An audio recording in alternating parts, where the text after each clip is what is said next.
नमस्कार दोस्तों। आज आपके लिए लेकर आई हूँ कहानी छोटी लकीर बड़ी लकीर। मम्मी, राजू मामा आए हैं नीली मारुति में। तो इतना हुलस क्यों रही है? मम्मी ने मुझे स्कूली लड़की की तरह डपट दिया। तूने क्या कभी गाड़ी देखी नहीं है? तुम्हारे वहाँ तो पोस्टमैन तक अपनी कार में आता है। मम्मी, मैं हुलस रही थी तो इसीलिए कि ये राजू मामा की गाड़ी है। मम्मी ने मुंह बिचका दिया और वह उसी निर्लिप्त भाव से मटर छीलती रही। उनकी इस भंगिमा पर आश्चर्य व्यक्त करने का भी मुझे समय नहीं मिला। दरवाजे की घंटी बज चुकी थी। मैंने दौड़कर दरवाज़ा खोला। अब हुलसने की बारी मामा की थी। अरे मीनू बिटिया, तू कब आई? हमें खबर तक ना हुई।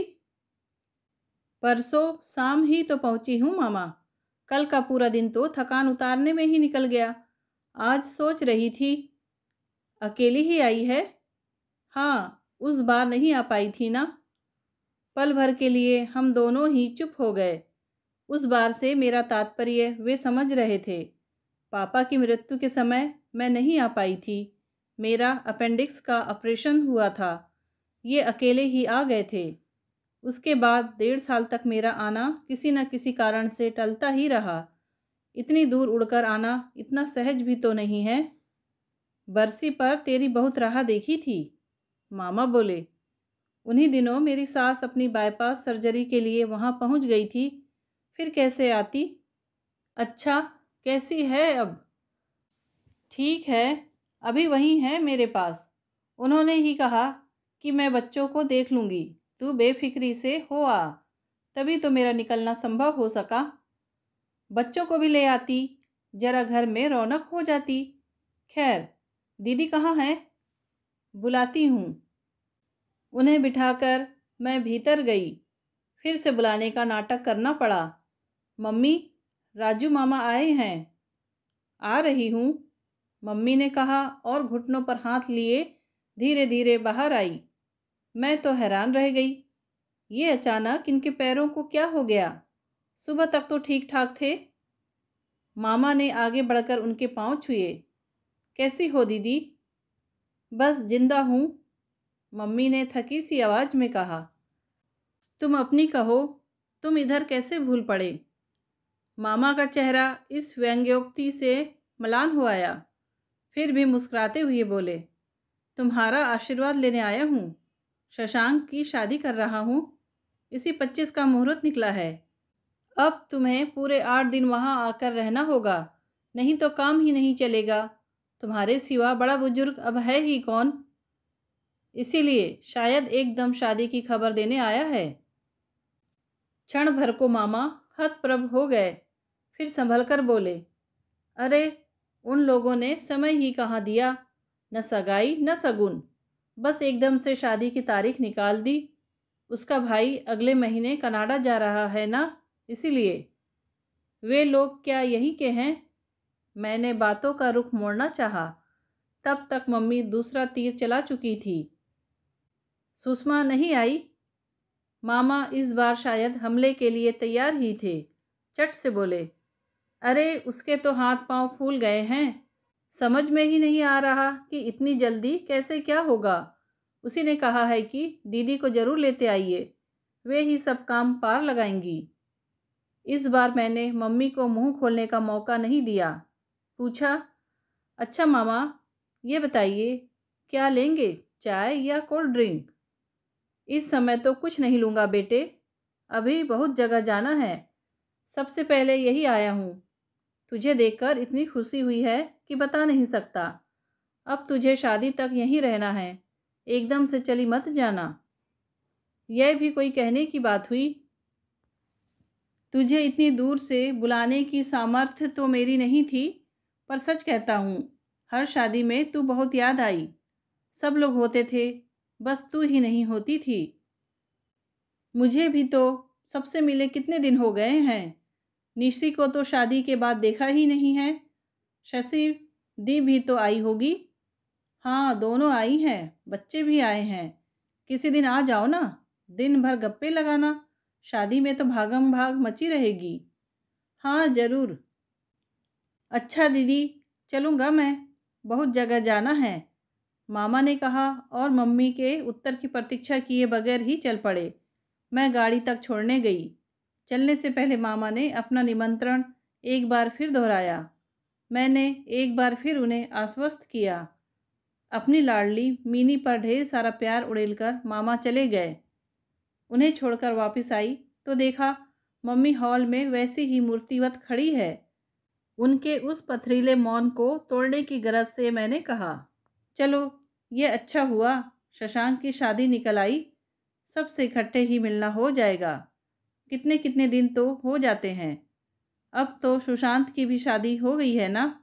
कैसी है उसकी बहू? प्रशांत दा वाली भाभी की भी बस झलक भर याद है।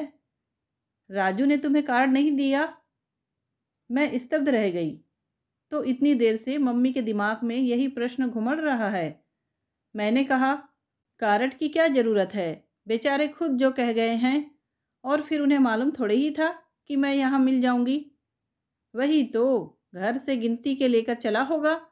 यह अकल थोड़ी ही है कि 2-4 स्पेयर भी साथ में रख लेने चाहिए। मारुति में बैठने से क्या होता है, तौर तरीके थोड़े ही आ जाएंगे। मैं तो हैरान थी। इसी इकलौते भाई की विपन्नता को लेकर मम्मी कितनी परेशान रहा करती थी।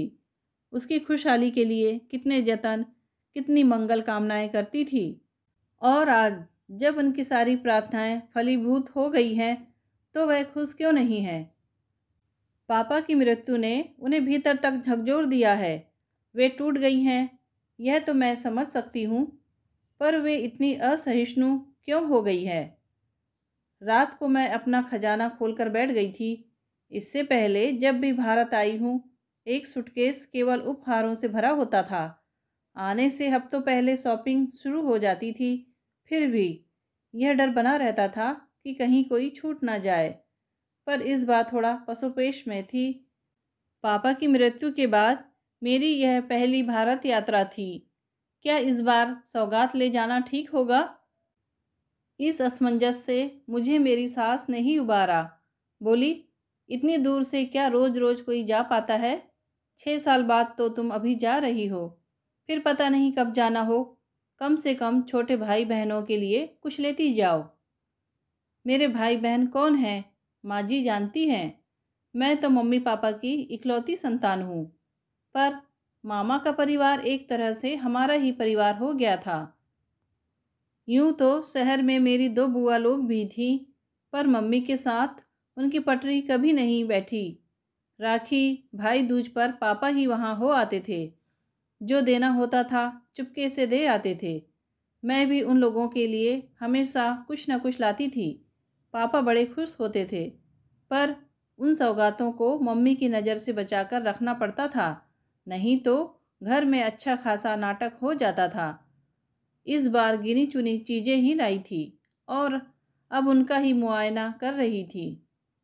मम्मी, पिछली बार शशांक ने एक मल्टी कलर्ड स्वेटर की फरमाइश की थी, मैं याद से ले भी आई हूँ। अब शादी की सौगात के रूप में दे दूँ तो बुरा तो नहीं लगेगा ना? मैंने पैकेट खोलकर मम्मी के सामने किया तो उसे हाथ से परे हटाते हुए बोली, क्यों इतनी महंगी चीज़ें लाती रहती है? इन नाव शुक्रों को कोई कदर करना भी आता है? जरा पूछना उससे कि पिछले स्वेटर का क्या हुआ। वह तो अब छोटा भी पड़ गया होगा मम्मी। 6-7 साल पहले लाई थी, अब तो पुराना भी लगने लगा होगा। बिल्कुल नया का नया रखा है। उस दिन मिसरानी का लड़का पहन कर आया था, तब मैंने देखा। लोग तो इम्पोर्टेड चीज़ों पर जान छिड़कते हैं और ये नौकरों में बांटते फिरते हैं। मिसरानी का लड़का तो क्या आजकल मामा के यहाँ मिसरानी लगी हुई है? मैंने विषयांतर करना चाहा।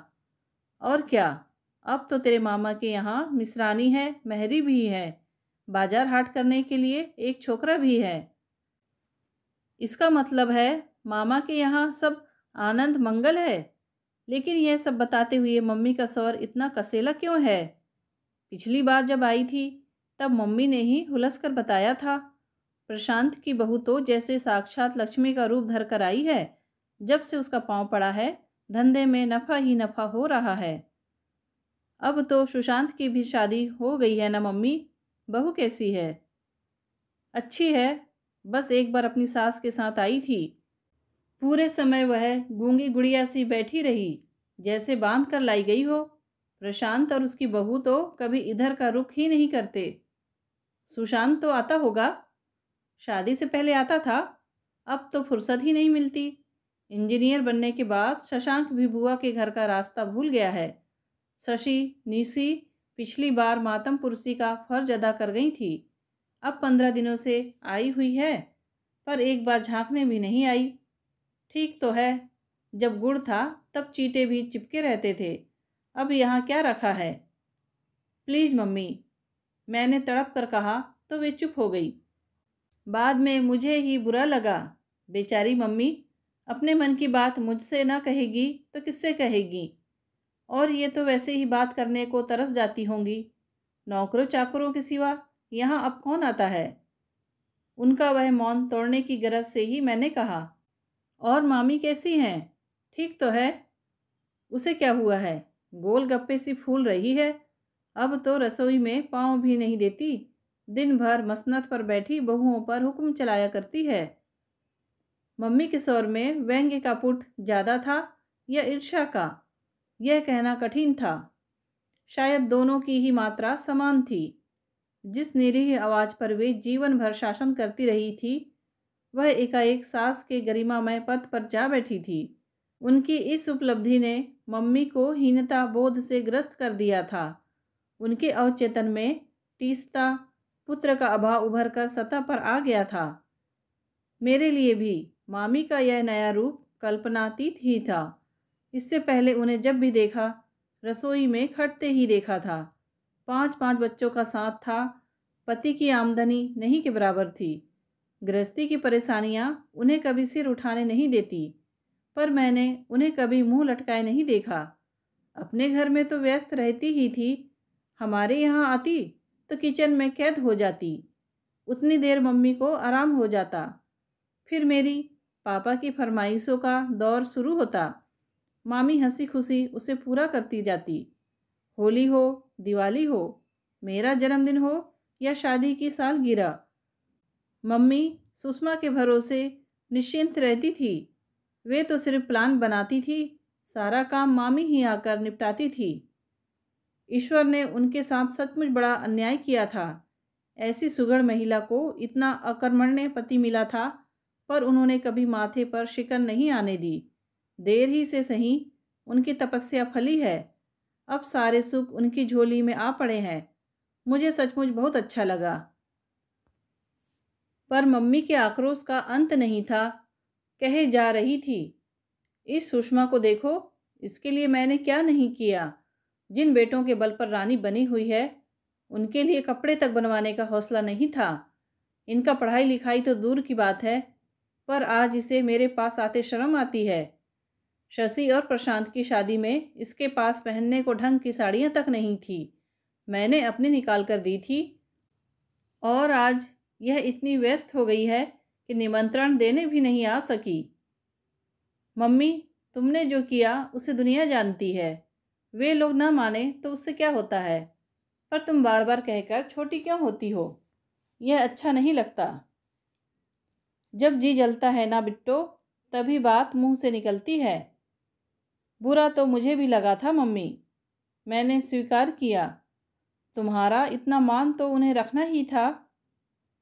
मन तो होता है कि शादी में ना जाऊं, पर राजू के लिए मन कलपता है। उसके घर की आखिरी शादी है। सुशांत की शादी में भी नहीं जा पाई थी। तेरे पापा को गुजरे तब 2 ही महीने हुए थे। इस बार नहीं जाऊंगी तो राजू को बहुत दुख होगा। वह बेचारा तो अब भी मेरा उतना ही मान रखता है।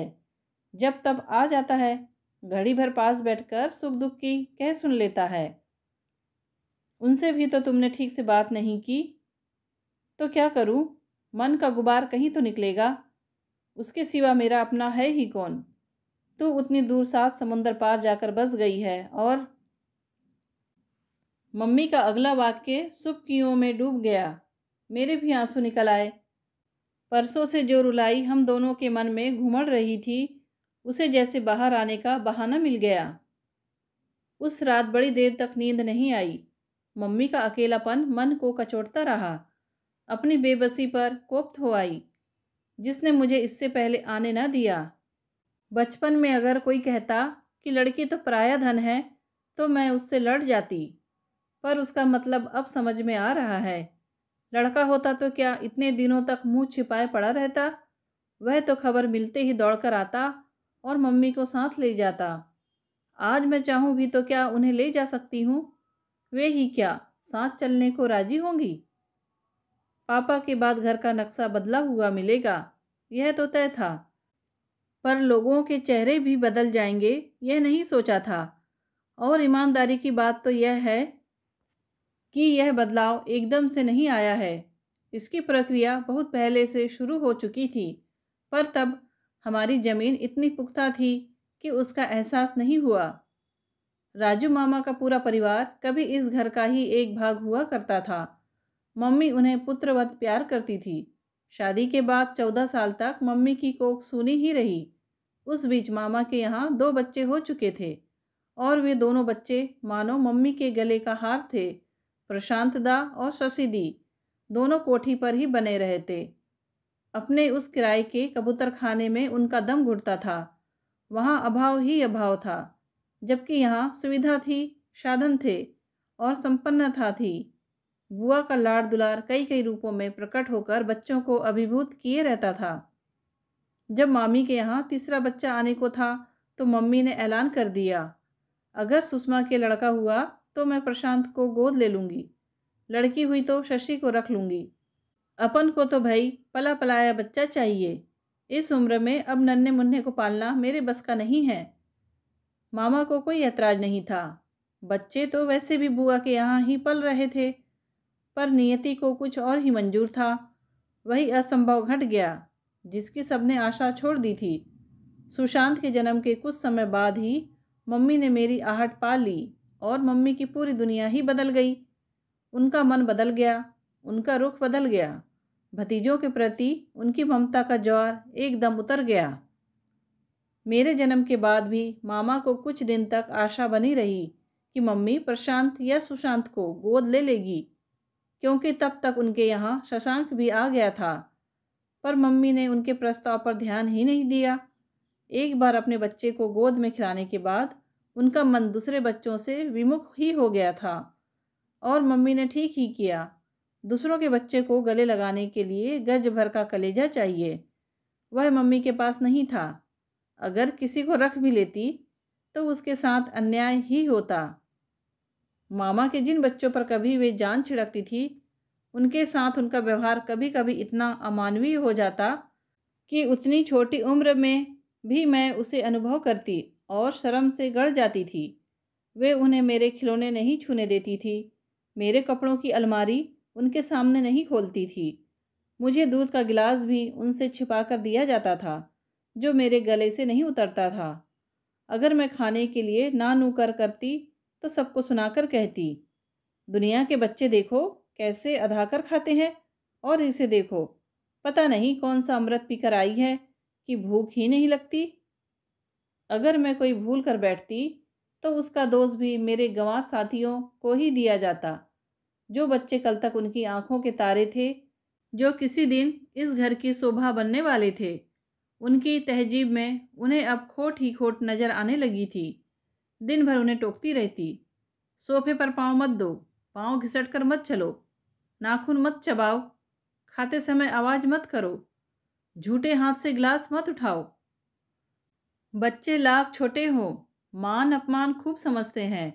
सबसे पहले प्रशांत ने आना छोड़ा, फिर शशि दी चिटक गई। उनकी तो मुझ पर खास कृपा दृष्टि थी। मुझे अपमानित करने का या दुखाने का कोई मौका वे नहीं छोड़ती थी। वे यह कभी नहीं भूली कि मैंने आकर उनसे बुआ की ममता भरी गोद छीन ली है, उनके सुख का संसार उजाड़ दिया है। मेरे इस अपराध को उन्होंने कभी क्षमा नहीं किया। निशी और शशांक भी जब तक छोटे थे माँ का पल्लू पकड़कर बराबर आते रहे। बुआ के घर का आकर्षण ही ऐसा था। हाँ, मामी के मनोभावों का भी पता नहीं चला। गजब की सहनशील थी, हमेशा मुस्कुराती रहती। मान अपमान उन्हें कुछ भी नहीं व्यापता था। मम्मी की झिड़कियाँ भी हंसकर झेल लेती थी। शायद जानती थी कि अपने लंबे चौड़े परिवार को पालने के लिए ननंद का साया बहुत ज़रूरी है। इसीलिए नवोड़ा दुल्हन की तरह सिर झुकाए रहती, मम्मी के अहम को तुष्ट किए रहती। मामा के परिवार में केवल 2 लोग थे जिनका हम पर निश्चल निर्हेतुक प्यार था। एक तो राजू मामा खुद थे, दूसरा था सुशांत। मुझसे मुश्किल से साल भर बड़ा होगा, इसीलिए मैंने उसे बड़े भाई का दर्जा कभी नहीं दिया। वह हमेशा मेरा हम उम्र साथी बना रहा। हर छोटे बड़े काम के लिए मैं उसका मुंह जोती रहती। बाहर जाते समय वह साये की तरह मेरे साथ रहता। उसने मुझे भाई की कमी कभी महसूस नहीं होने दी। मेरी शादी में वही सबसे ज़्यादा रोया था।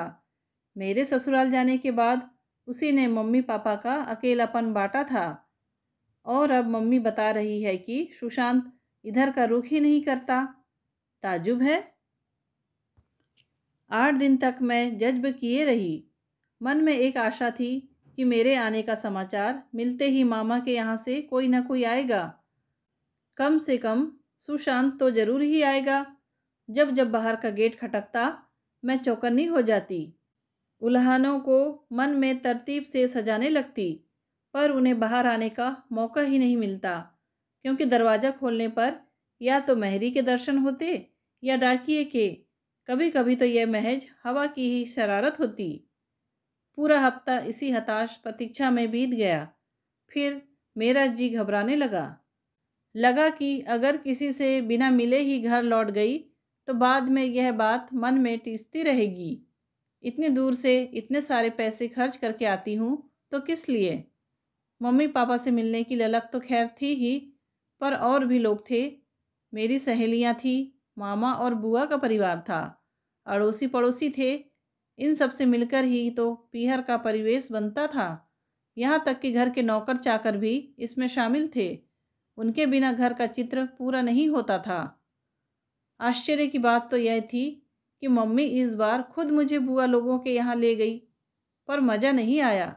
पूरे समय रोना धोना ही चलता रहा। सहेलियाँ तो अब अपने अपने घर थी। मेरा और उनका एक साथ मैके आना तो संभव नहीं था। जो भी मिली मातम पुरसी के लिए तत्पर लगी। अड़ोस पड़ोस में भी एक तरह से ये ही बातें होती रही। उनकी बातों में मुझे अपराध बोध से ग्रस्त कर दिया कि मैं इतने देर से क्यों आई। कम से कम मामा के यहाँ मुझे यह सब झेलना नहीं पड़ेगा, यह निश्चित था। एक तो घर में शादी का माहौल था, दूसरे उस घर से मेरा रिश्ता औपचारिक कभी नहीं रहा, बल्कि वह तो जैसे इसी घर का एक हिस्सा था। मम्मी बार बार कहती रही कि शशि, निशी को शोक प्रकट करने के तुम्हारे पास आना चाहिए, पर मैं स्वयं ऐसा नहीं चाहती थी। मैं उन लोगों से एकदम सहज भाव से मिलना चाहती थी। प्रशांत दा के गुलगुथने बच्चे की खूब तारीफ सुन रखी थी। उन्हें देखने की खूब इच्छा हो रही थी। सुशांत की बहू को देखने का चाव था, और निशी से तो मैं शादी के बाद मिली ही न थी। सुना था शशि दी के पति भी अब क्लास 1 ऑफिसर बन गए हैं और गाड़ी वाड़ी ले ली है। यह सब देखने सुनने का चाव था, पर अभिमान की एक छोटी सी फांस मेरे मन में भी अटकी थी, जो मुझे उधर का रुख नहीं करने देती थी। फिर एक दिन पता चला कि हम लोगों की अनुपस्थिति में मामा मामी होकर गए हैं। फिर तो मुझे बहाना मिल गया। मामा का लाड़ दुलार, मामी का प्यार, मनुहार, हम सब भाई बहनों की धींगा मुस्ती, सब नए सिरे से याद आने लगा। अपने घर में तो मैं माँ बाप की इकलौती लाडो थी ही। मामा के यहाँ भी राजकुमारियों से मेरे नाज उठाए जाते थे। उनकी अपनी बेटियाँ, इसीलिए कभी कभी ईर्ष्या से जल भुन जाती थी। मम्मी इजाज़त नहीं देंगी, यह मालूम था। इसीलिए एक दिन शॉपिंग का बहाना करके अकेले ही निकल पड़ी। यह मुझे मालूम था कि मामा का किराए वाला दड़बा 7-8 साल पहले ही छूट गया है। छोटा सा ही सही, अब उनका अपना मकान है। गांव में नाना जी के नाम की थोड़ी सी ज़मीन थी। मुकदमेबाजी करके पापा ने बड़ी मुश्किल से उसे छुड़ाया था। फिर मम्मी का हिस्सा भी मामा के नाम करके उसे बेच डाला था। उन्हीं पैसों से यह छोटा सा मकान खरीदा गया था। सारी दौड़ धूप पापा ने की थी। पर मम्मी ने सारा श्रेय प्रशांत दा की लक्ष्मी बहू को ही दिया था। कहती थी, कैसी सुलक्षणी बहू है, देखो एक दिन किराए के मकान में नहीं रही, आने से पहले सारा इंतजाम कर लिया। शहर से बाहर एक सुनसान कॉलोनी में होने से वह मकान सस्ता मिल गया था, पर अब ऑटो रिक्शे में जाते हुए देखा। सड़क के दोनों ओर घनी बस्ती बन गई है, एक से एक सुंदर इमारतें नजर आ रही थी। पापा की दूरदर्शिता की दाद देने को जी चाहा। वे खूब जानते थे कि 4-5 साल में शहर यहाँ तक ही जाएगा। मकान मेरा देखा हुआ था, पता भी पूरा याद था, पर जिस मकान के सामने मेरा रिक्शा रुका था वह तो पहचाना ही नहीं जा रहा था। शादी में रंग रोगन तो सभी करवाते हैं, पर मामा ने तो एक मंजिल चढ़ा ली थी, आसपास की खाली जगह भी घेर ली थी। सामने बड़ा सा जालीदार बरामदा निकल आया था। पुराने कमरे तो बाहर से ही नजर ही नहीं आ रहे थे। दरवाजे पर वही नीली मारुति खड़ी थी, शायद कहीं जाने का प्रोग्राम था।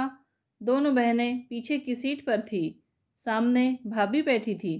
ड्राइवर की सीट खाली थी, शायद प्रशांत दा का इंतजार था।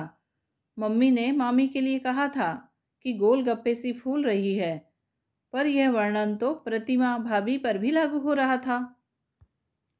ऑटो के पैसे चुकाकर जैसे ही मैं मुड़ी, प्रशांत घर से निकले। अरे मिनी, तू कब आई? मुझे आए तो 15 दिन हो चले हैं, मामा ने बताया तो होगा, मैंने शिकायती लहजे में कहा। अरे मेरी और डैडी की तो 2-2 दिन तक मुलाकात ही नहीं होती है।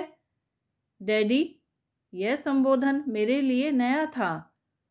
मैंने बताया तो था, आपको कुछ याद तो रहता नहीं है, भाभी ने उल्हाना दिया। प्रशांत दा हंसकर रह गए। मिन्नी, अभी तो बैठोगी ना? हम लोग बस अभी आते हैं, शशि दीदी ने कहा। ओह श्योर, मैंने कह तो दिया, पर मन खट्टा हो गया था।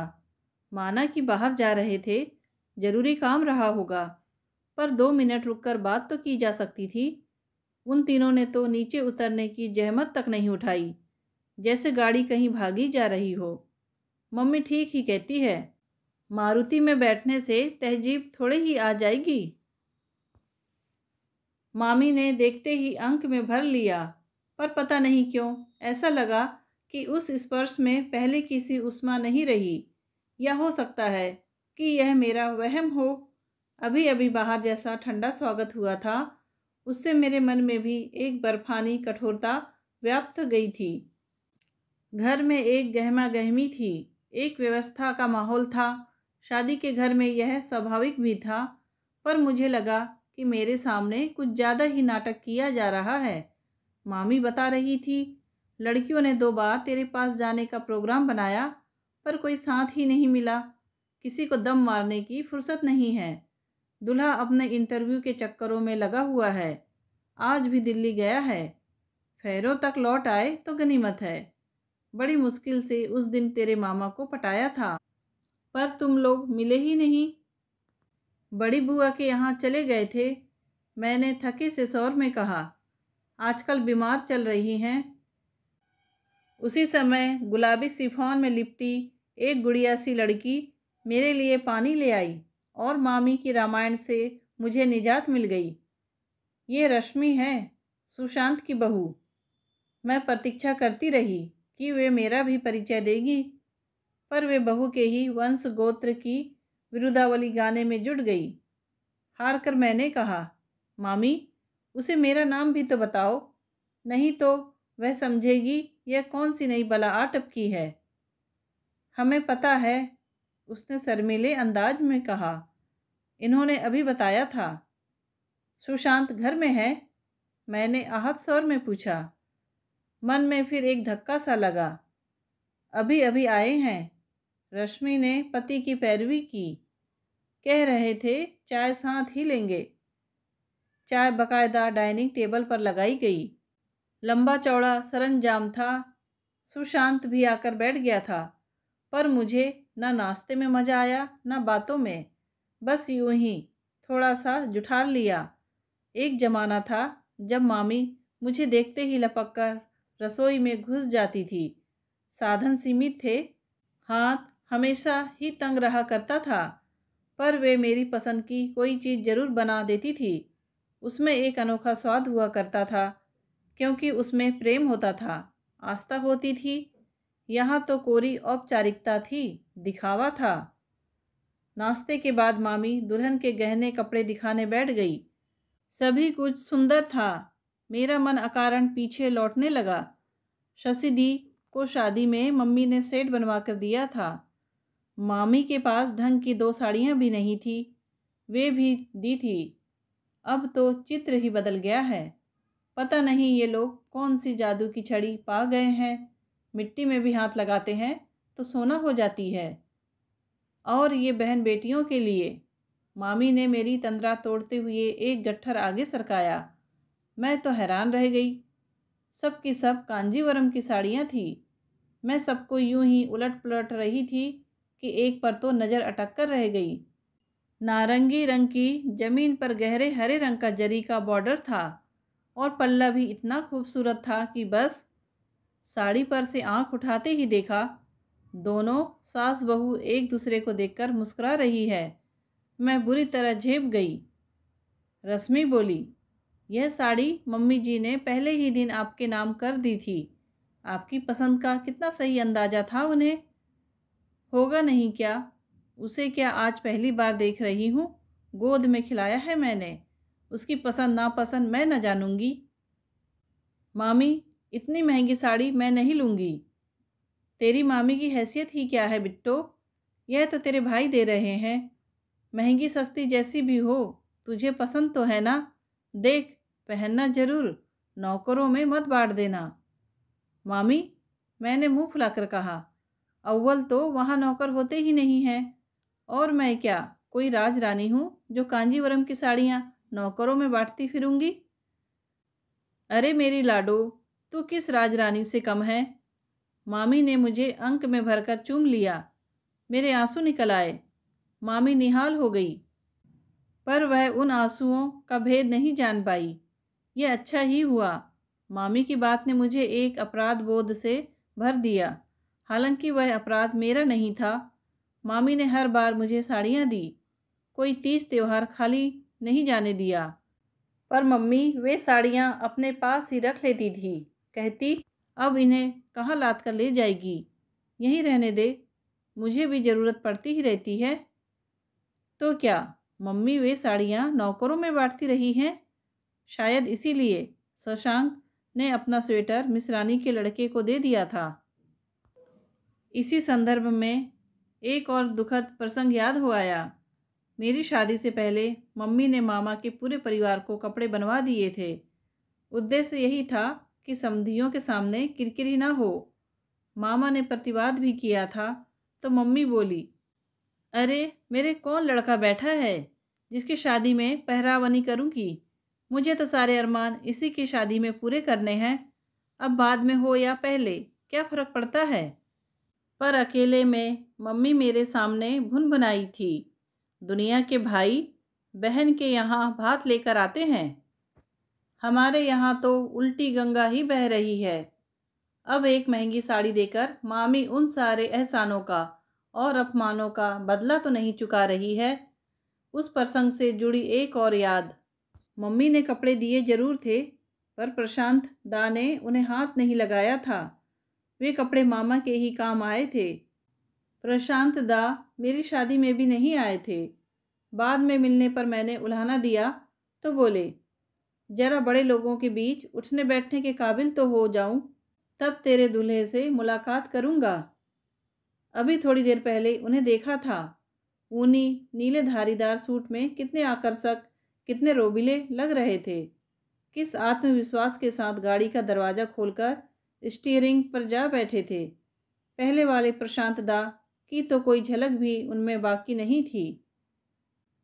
बाद में मामी मुझे घर दिखाने ले गई।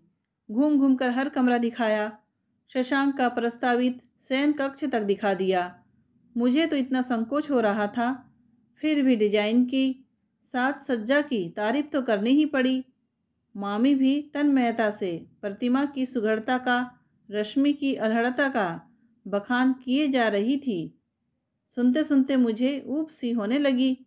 मैंने कहा, मामी अब चलूँगी, घर पर मम्मी अकेली है। हाँ, दीदी तो अब बिल्कुल अकेली पड़ गई हैं। इसीलिए तो सोचती हूँ जितने दिन यहाँ हूँ उनके पास रहूँ। अरे, मैं कितना सोचती हूँ, पर घर गृहस्थी में ऐसी फंस गई हूँ कि निकलना ही नहीं हो पाता। तुम्हारी अब बार बार दौड़ने की उम्र भी नहीं है मामी, पर बहुओं को ही भेज दिया करो, मम्मी का दिल बहला रहेगा। मामी थोड़ी देर चुप रही, फिर धीरे से बोली, बच्चों के अपने 100 प्रोग्राम होते हैं। और सच कहूँ लल्ली, दीदी की भी अब उम्र हो चली है, वही पुरानी बातें लेकर बैठ जाती है। अब नई लड़कियों को उनमें मज़ा थोड़ी ही आता है। मैं समझ गई, नई लड़कियों का तो बहाना है, अब तो पुराने लोगों को ही वे बातें अच्छी नहीं लगती होगी। बहुओं के सामने हेटी जो होती है। चलने लगी तो मामा मिल गए। गाड़ी कहाँ है? ऑटो में ही आ गई थी, मैंने कहा, पर मन में बहुत पछतावा हुआ कि गाड़ी क्यों नहीं लाई। दरअसल मुझे अब उसका भरोसा नहीं रहा। इतने इतने दिन गैराज में बंद पड़ी रहती है। यूँ तो सामने वाले सक्सेना अंकल का ड्राइवर हर तीसरे चौथे दिन आकर देख जाता है, एक आध चक्कर लगवा देता है, फिर भी मेरी हिम्मत नहीं पड़ती। जब भी बाहर जाना होता है, गाड़ी को लेकर मम्मी से बहस हो ही जाती है। वैसे यहाँ भी ले आती तो मामा की नई नकोर मारुति उसका मुंह चिढ़ाती ही लगती। मामा ने सुशांत को आवाज़ दी थी। थोड़ी ही देर में वह एक जीप लेकर दरवाजे पर खड़ा था। अपनी है? हाँ, मामा बोले, 3-4 साल पहले ले ली थी। तिलहन संघ वालों ने पुरानी गाड़ियों की नीलामी की थी तो सस्ते में मिल गई। एक गाड़ी बहुत ज़रूरी थी, एक तो फैक्ट्री बहुत दूर है, फिर बिजनेस के सिलसिले में बच्चों को आसपास जाना भी पड़ता है। मारुति शायद नई है? अरे अभी ली है, 15 दिन तो हुए हैं। लेनी तो थी ही, सुशांत बोला। मैंने डैडी से कहा शादी से पहले ले लो तो थोड़ा जलवा रहेगा। डैडी, एक बार फिर यह संबोधन मुझे खटक गया। शादी में ज़रूरत हो तो अपनी भी मंगा लेना, फालतू ही खड़ी है। गाड़ियों की कोई कमी नहीं है मिनी, प्रॉब्लम तो उन्हें रखने की है, सुशांत ने कहा। ठीक भी है, अब तो हर किसी के पास गाड़ी हो गई है। किसी समय पूरे परिवार में यह फ़ख्र सिर्फ हमें हासिल था, बाकी दुनिया साइकिल पर ही चलती थी। उस समय तो स्कूटर भी एक सपना हुआ करता था। पूरे 20 मिनट का रास्ता था, पर शायद हम लोगों ने 20 वाक्य भी मुश्किल से बोले होंगे। एक समय था जब हमारी बातें ख़त्म ही नहीं होती थी। अब तो सोच सोच कर प्रश्न पूछे जा रहे थे। मैंने रश्मि की पढ़ाई, शौक़ आदि के बारे में पूछा। उसने मेरे बच्चों के बारे में जानना चाहा। तब मुझे याद आया कि मैं इतनी देर बैठी रही, पर मामी ने एक बार भी मेरे बच्चों के, उनके पापा के बारे में पूछताछ नहीं की, बस अपनी ही सुनाती रही। यह अदा उन्होंने कहाँ से सीखी? मम्मी से? गाड़ी उसने गेट के बाहर ही खड़ी कर दी। क्यों, भीतर नहीं आऊँगे? सॉरी यार, आज रश्मि को प्रॉमिस कर रखा है, उसे लेकर मार्केट जाना होगा। तो साथ ही ले आते ना, फिर से उतनी दूर जाऊँगे। वह क्या इस खटारे में बैठती है? उसके लिए तो मुझे घर जाकर मोबाइक उठानी होगी। हाँ, खटारे में तो बहनें ही बैठती हैं, ये तो फिर भी जीप है। मैं तो तुम्हारी खटारा साइकिल पर भी डबल सीट बैठी हूँ। कह तो गई, पर दूसरे ही क्षण लगा कि उस खटारा साइकिल का उल्लेख करने की कोई ज़रूरत नहीं थी। ज़रूर मम्मी भी ऐसा ही कुछ करती होंगी, तभी तो सब बिदकते हैं। सुशांत लेकिन मुस्कुरा दिया, बोला, अच्छा अब चलूँ, शादी में मिलते हैं। हाँ, उससे पहले तुम्हें फुर्सत ही कहाँ होगी, मैंने कहा, पर मेरी आवाज़ जीप की घरघराहट में डूब गई। सुशांत ने गाड़ी धीरे से बैक की, एक शार्प टर्न लिया और दूसरे ही क्षण वह सड़क पर दौड़ रही थी। गेट बंद करके मैं बड़ी देर तक वहीं गुमसुम खड़ी रही। मम्मी का दुख अब मेरी समझ में आ रहा था। उन्हें मामा के वैभव से ईर्ष्या नहीं थी, पर वे अपनी अवमानना झेल नहीं पा रही थी। बहुत पहले एक कहानी पढ़ी थी। तात्पर्य था, किसी लकीर को छोटा करना हो तो उसके सामने एक बड़ी लकीर खींच दो। मामा के लड़के यही कर रहे थे। वे गिन गिन कर सारे अपमानों का बदला ले रहे थे। उसे चुपचाप सहने के सिवा कोई उपाय नहीं था, क्योंकि हम अपनी पारी खेल चुके थे। अब उनकी बारी थी। दोस्तों, कहानी पसंद आई हो तो प्लीज़ लाइक, शेयर और सब्सक्राइब ज़रूर कीजिए। कहानी सुनने के लिए आपका धन्यवाद।